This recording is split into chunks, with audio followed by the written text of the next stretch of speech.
Susanne Bennett describes herself as a white, queer, cisgender, able-bodied, and educated elder woman. At 78, this former college professor and retired clinical social worker also describes herself as a questioner, a doubter, and someone who's always sought to better understand herself as a sexual and spiritual person. These are just a few of the topics that Susanne explores in a new memoir, Evolving: Faith, Sexuality, and Aging. The book chronicles a life that has been full of unexpected twists and turns, moments of doubt and uncertainty, followed by hard-won personal clarity about the interrelationship of sexuality, spirituality, and the aging process. Growing up in the South, the daughter of a Southern Baptist minister, Susanne considered herself straight and religiously conservative for many years. She married a man, became a mother to 2 children, and settled down to married life. But then her husband announced that he was gay, and her daughter came out as a lesbian at 17.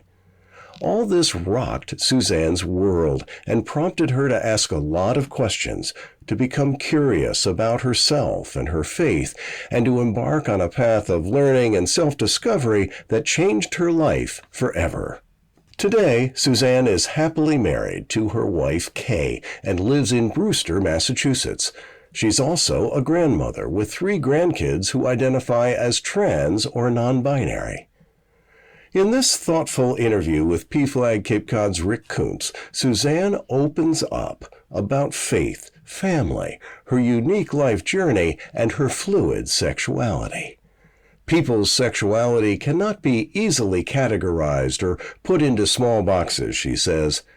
She talks, too, about her life today on Cape Cod as the member of St. Mary's Episcopal Church in Barnstable, Massachusetts, and about her religious faith, how it has evolved, just as her understanding of her sexuality has evolved over more than 7 decades of living.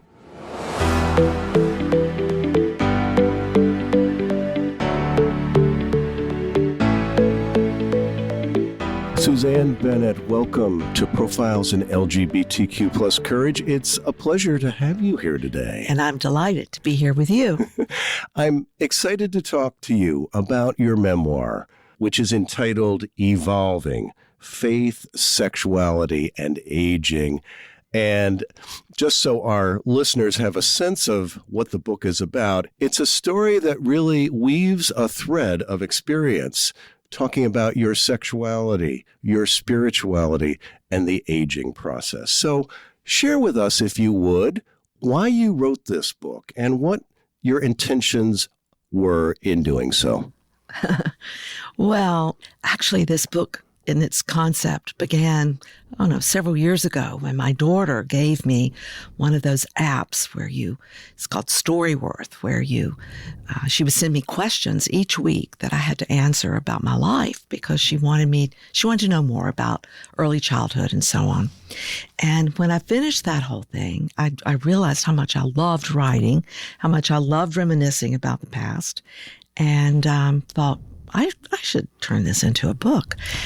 Furthermore, I have a history of being a professor of social work, and I taught qualitative research. So I did qualitative dissertation, and that led me to go back through my Storyworth book and look at the major themes, and knew that the 2 major themes of my life have to do with my sexuality and my faith and how much they've changed in the almost 80 years I've lived. So. Well, if we think of life as a road trip of a million steps, it strikes me that you are very well traveled. You say in the book that you were straight until your mid-40s after being married to a gay man for 10 years and until your daughter came out as a lesbian at age 17. And then following a series of heterosexual relationships, I think that came after your separation from your husband, you eventually discovered you were attracted to women and dated a number of women.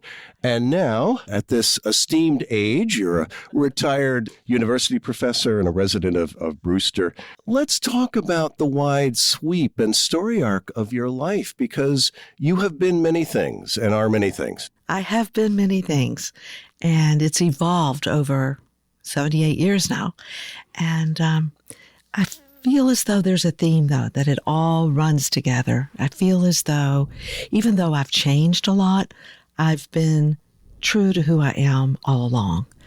It's not like I was hiding who I was when I was younger and then discovered it.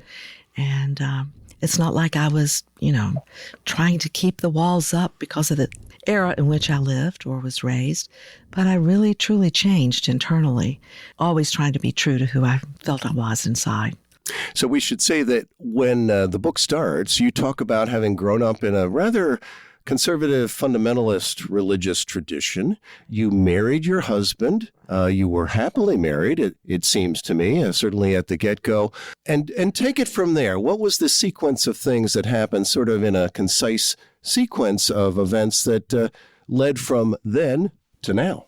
Well, yes, I was raised and totally engrossed in the Southern Baptist Church, where my father was a prominent minister and eventually became a very respected seminary professor.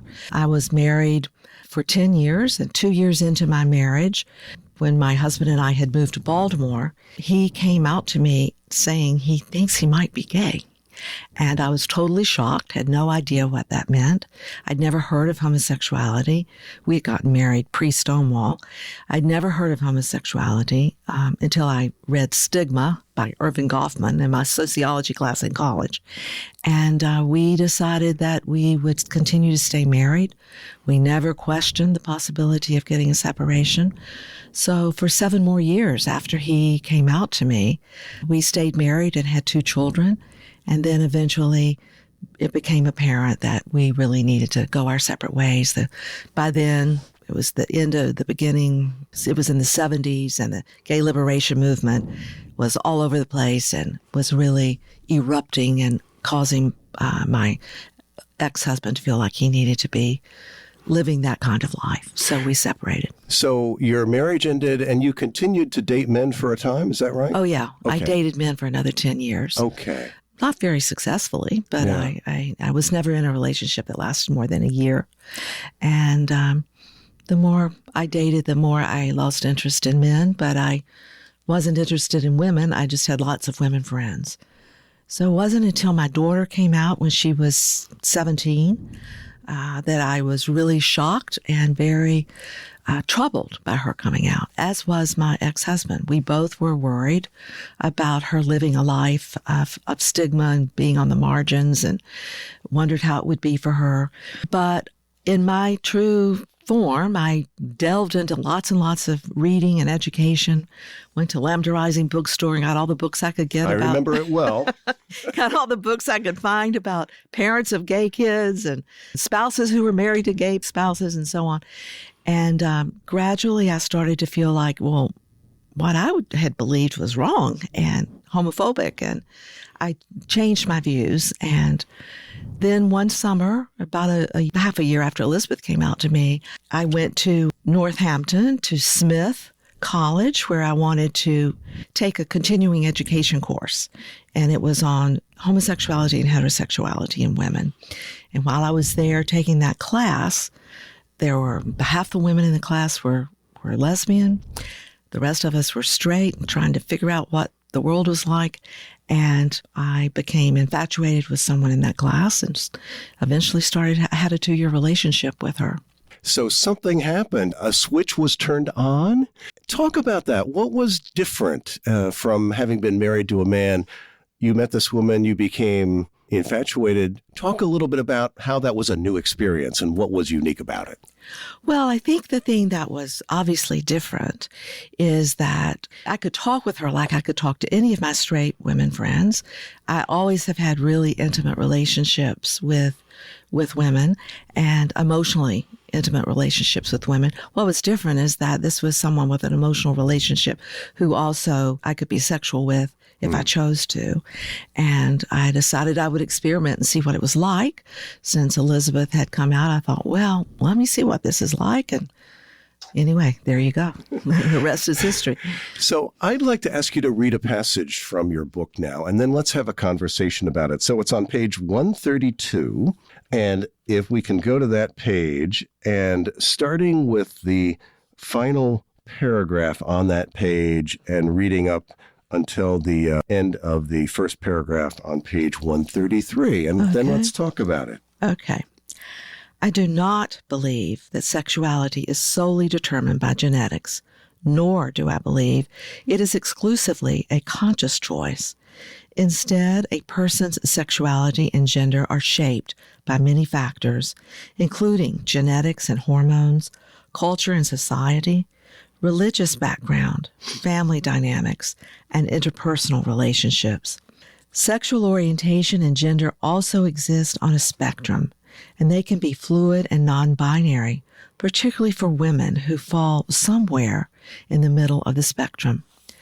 Research psychologist Lisa Diamond has written, quote, "One of the fundamental defining features of female sexuality is its fluidity," unquote.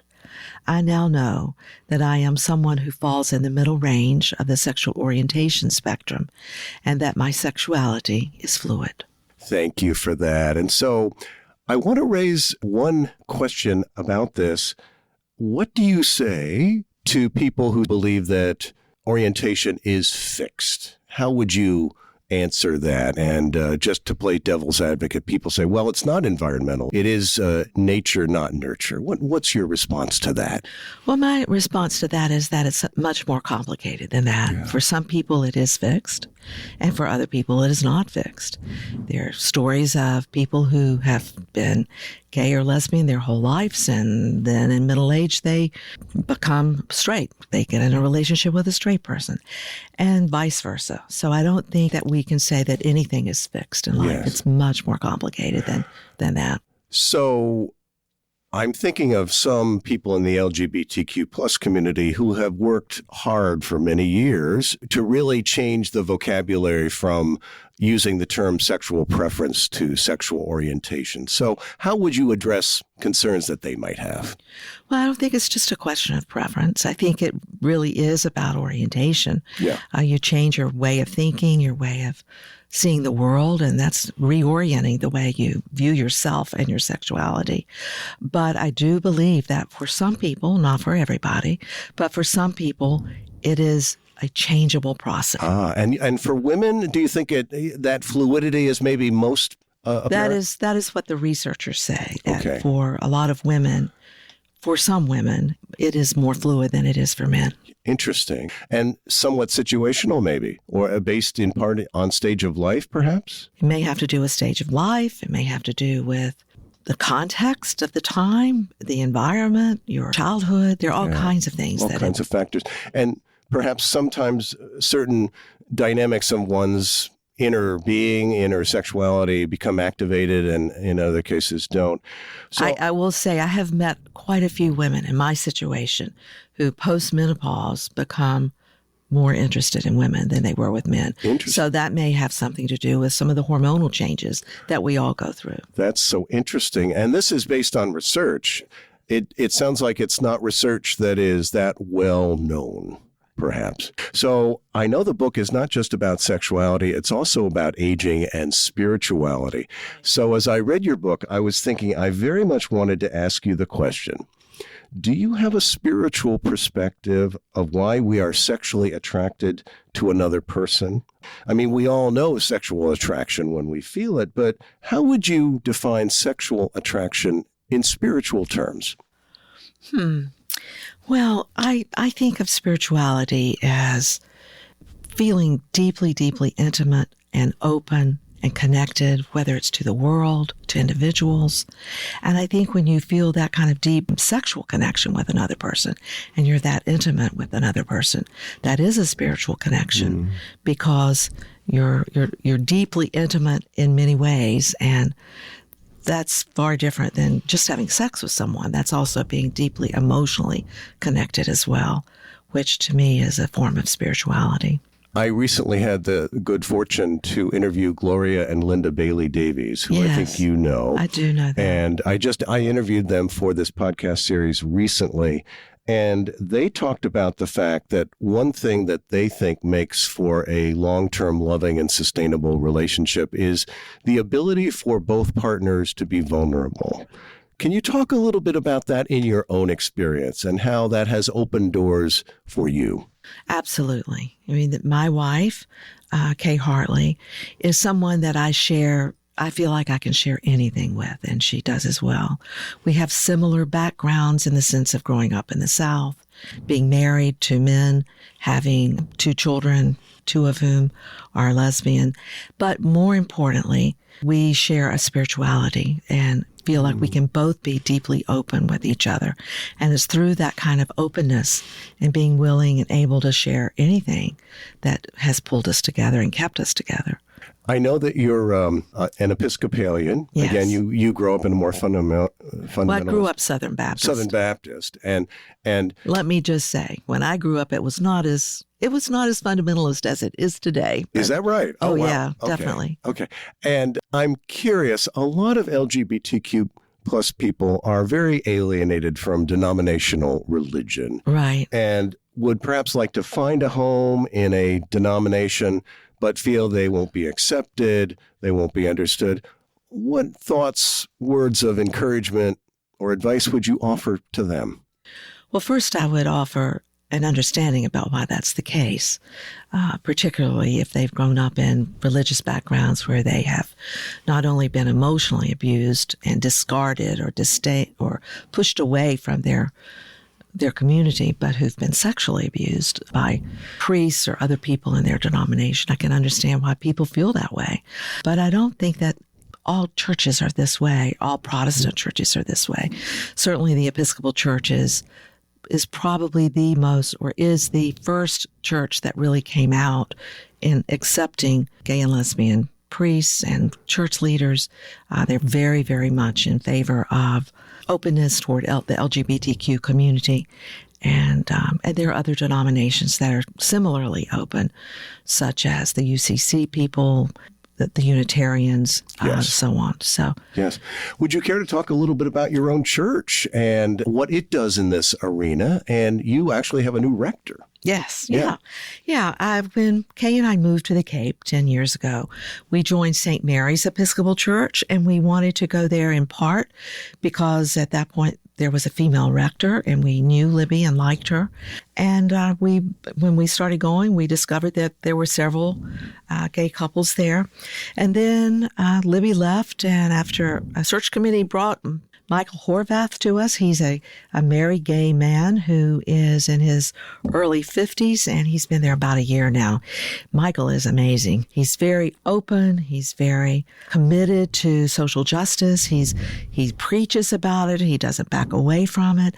And he always ties it to the teachings of Jesus or the biblical scriptures. And he does an amazing job, I think, of really linking Christianity to social justice and activism, particularly for the LGBTQ community and people of color. Michael is also biracial. His mother is Filipino. His father was Caucasian American white man. And so he comes with numbers of ways that he reaches out to the community as a whole. I highly recommend people trying out St. Mary's at this point. And really what you're speaking to there is just the wondrous nature of human diversity, whether Right, it's in absolutely. one's clergy or in one's partner. And let me ask you this. I think in your memoir, back to that, let's talk a little bit about this. You wrote kind of mischievously at one point, what happens when faith and sexuality refuse to stay in their assigned boxes? What did you mean by that? Well, what happens is that there can be a lot of questions for people if they have been raised in a church that says there's something wrong with being gay, and then you discover that you are gay, then it's a very conflicting time for people to sort that out. And so that's part of what that question means. And is it fair to say that things are seldom as simple as they might look? They're not simple at all. They're much more complicated. Yeah. I know I'm taken as straight all of the time because of how I present heteronormatively. One thing you bring up in the book, which I think seems to be a framework that relates both to your evolving understanding of your own sexuality and also of your spirituality is this model of spiritual formation developed by Brian McLaren. Could you talk about the 4 stages of that? Because I think that has a lot of resonance for me in terms of understanding my own life and human development. But talk with us about those 4 stages. Yeah. I first became aware of Brian's book, I don't know, 5 or 6 years ago when it first came out. It's called Faith After Doubt. Because I've had doubts about my faith my whole life, starting particularly when I was an adolescent. And when I read his book, I could really very much put my own faith development into his stages. He talks about the beginning stage of faith as simplicity. And certainly I grew up in a way of believing that was very simplistic. It was very simple. Good, bad, right, wrong, that kind of thing. And then he talks about how in adolescence, people start to, as their critical thinking skills develop through aging, they start to look at things more complexly, as I did. That's called the complexity stage. And I started really doubting where I came from in terms of how I had been raised and challenging my father, who was not too pleased, by the way, that I did that, especially when I wanted to become a Zen Buddhist for a while. But anyway, and then I ended up majoring in religion in college, which was my own way of trying to understand academically what was going on, what the history is of the church, of Christianity, and it did a lot to help me clarify my views a great deal. Then the third stage is perplexity, when your doubts move you into just total kind of confusion. You don't know what you think. The world is upside down, so to speak. And I very much went through that phase after my husband and I divorced, or separated and divorced, and I was living as a single parent in Washington, D.C. and raising my kids. And it was a time of a lot of thinking about my faith that was filled with doubts, and yet it also was a very powerful time where I began to see biblical teachings as a metaphor for life, particularly around the ideas of death and resurrection. The death of my marriage led to a resurrection of a new way of living, and that was for me personally as well as spiritually. And then the last stage that he talks about is one of harmony, which is what I feel like I'm in now, and really came about once I retired and moved to the Cape and got through COVID, which was a time of backsliding in my faith for a while. But now harmony is really a time of kind of tying all of those together, those stages. And I want to talk with you about your life today with Kay in a moment, but relative to this model, so simplicity, complexity, perplexity, and then harmony. Right. And when I think about where we are today as a country religiously, I'm wondering if a lot of people never move beyond that stage of simplicity. Oh, I think you're absolutely right. I think that's very, very true. I think that's true in terms of thinking in general, not just about our faith, but it's true about our politics. You know, people are stuck into either or, good, bad, right, left, that kind of thing. And it's a very simplistic way of seeing the world. I know that you are a spiritual director. You're very spiritually based. What do you make of the Trump administration's attacks nowadays on marginalized people of many kinds, trans people, immigrants, SNAP recipients? Where do you think that this animus towards certain people come from? And what, in your view, is the resolution of that? How do we get beyond where we are right now?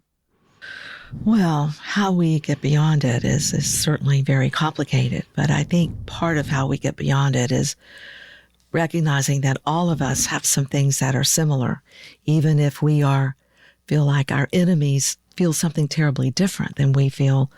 There are some things they feel that I may feel, and vice versa.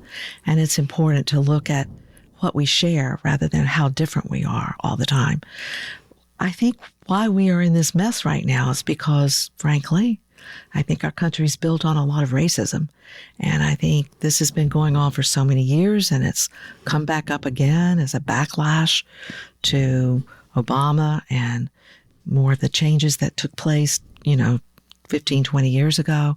And it's there's this back and forth all the time, but the world is caught up into saying it's either this way or that way, rather than recognizing how you don't have to see the world so dualistically, but look at it in a non-dualistic fashion. And in not in a binary way. Not in a binary way at all. You bring up President Obama. My husband is fond of saying that we are now paying the price for having had a black president. That's exactly right. And there's a tremendous amount. I personally think it's not just racism, it's sexism. Absolutely. It's misogyny. Yeah, and and backlash to the Me Too movement. Yes. I mean, and there's also a lot of backlash to the fact that so many people are struggling financially. The economy is a mess. Yeah. And there's a lot of resentment for people who are more privileged. So it's like the elites versus the working class. There's another binary there. You've been a researcher, you've been a counselor to marginalized communities on matters of sexuality and self-acceptance.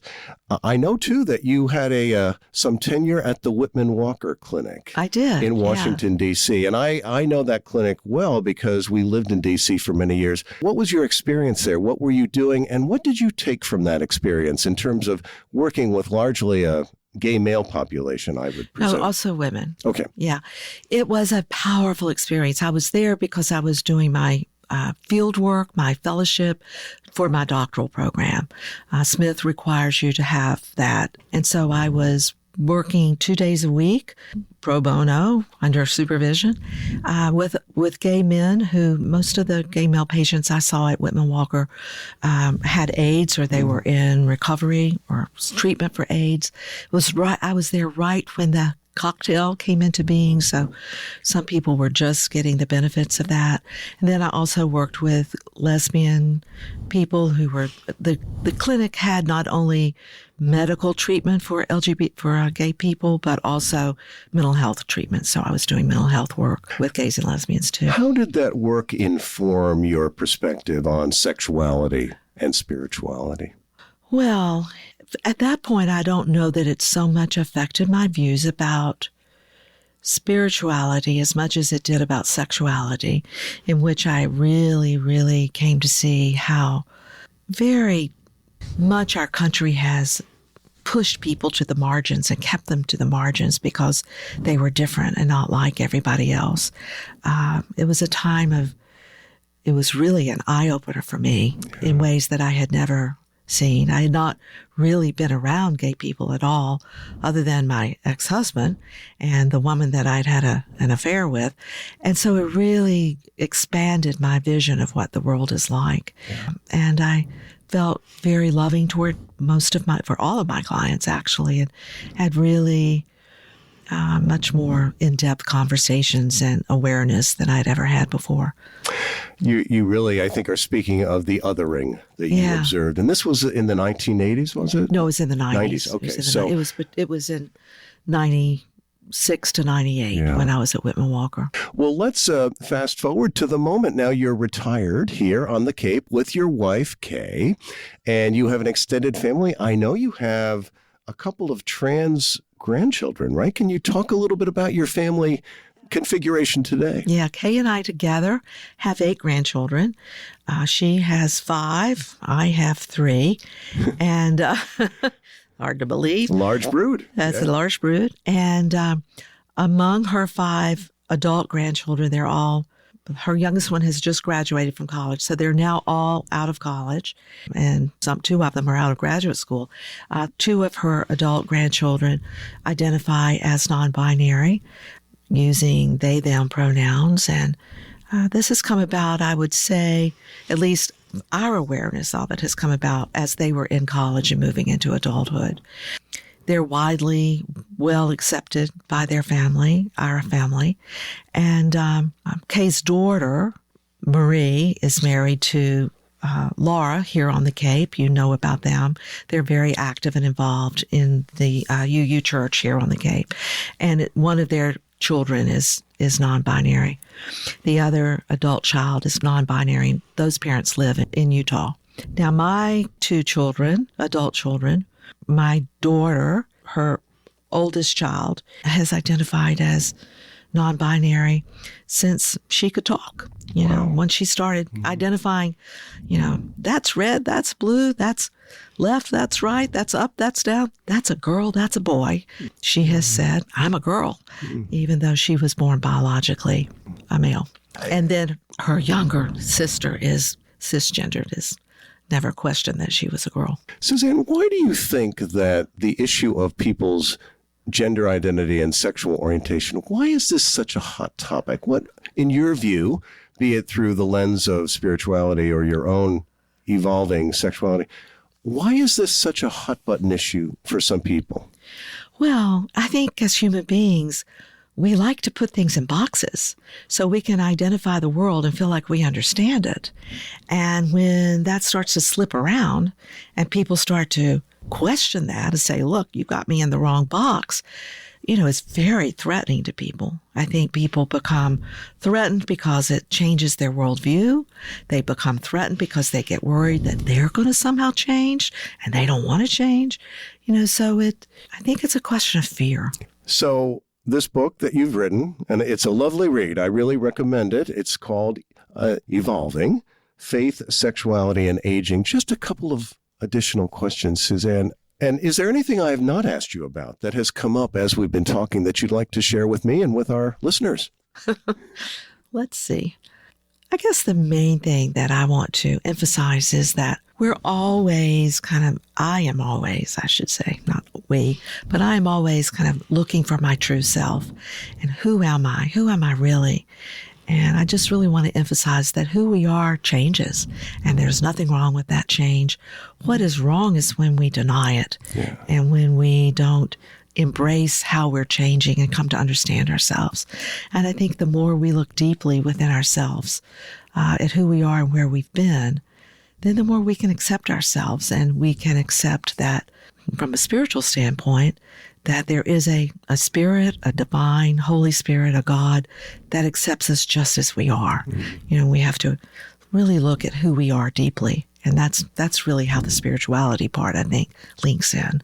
And I'm thinking of the philosopher who wrote that life is a process of constant evolving. Absolutely. And to that point, I want to ask you to read another passage from your book as we wind up here. It's on page 197, starting with the first paragraph, reading that first paragraph down to this time in my life.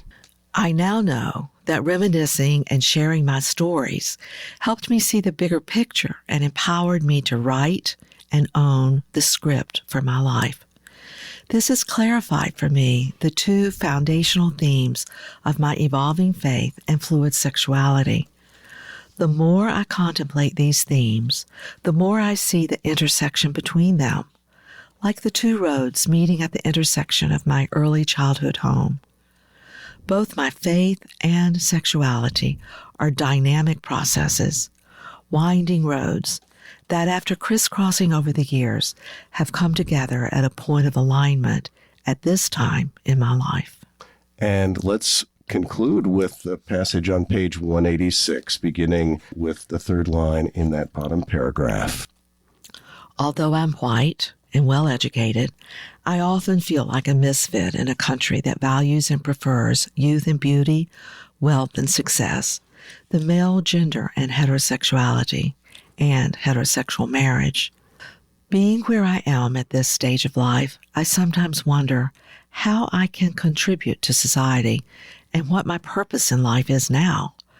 I wonder how or if I can still make a difference in people's lives and how I can address the issues of inequality, racism, sexism, and homophobia. As I ponder these questions, I'm reminded of the words of Forrest Cook of the Ute tribe, who speaks about his people in the Sacred Ground film, Native Voices Speaking to the Church and the World. He says, "If we look deeply within our soul to find out who we are, we can make deep contributions to this world." So the book is Evolving, Faith, Sexuality, and Aging. Where can people get the book, Susanne?